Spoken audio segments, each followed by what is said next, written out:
Maharashtra superfast news चॅनलमध्ये आपले सहर्ष स्वागत आहे। खास सत्याची धार लेखणीची महाराष्ट्रातील ताज्या आणि वेगवान बातम्या पाहण्यासाठी आपल्या हक्काचे चॅनल शेअर करा, लाईक करा आणि सबस्क्राईब करा। धन्यवाद। वनदुर्गा योजनेअंतर्गत 1.5 लाख सीड बॉल्सची लागवड। सद्गुरू श्री अनिरुद्ध उपासना फाउंडेशनचा पर्यावरणपूरक उपक्रम।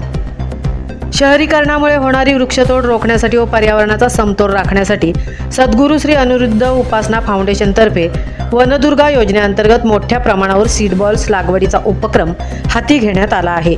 येत्या रविवार 14 जून रोजी आदई जंगल पनवेल येथे 52,000 सीड बॉल्सची लागवड होणार आहे। यात शिसमसह आंबा, फणस, जांभूळ, करवंद व इतर देशी वृक्षांच्या बियांचा समावेश आहे।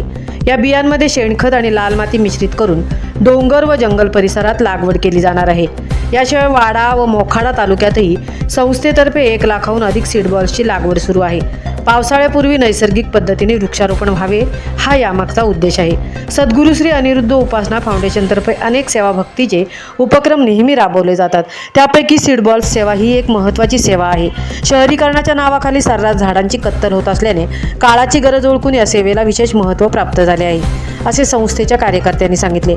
वनदुर्गा योजनेच्या माध्यमातून हरितपट्टा वाढवण्याचा व निसर्ग संवर्धनाचा संस्थेचा निर्धार आहे। महाराष्ट्र सुपरफास्टसाठी तृप्ती भोईर, वाडा, मोखाडा।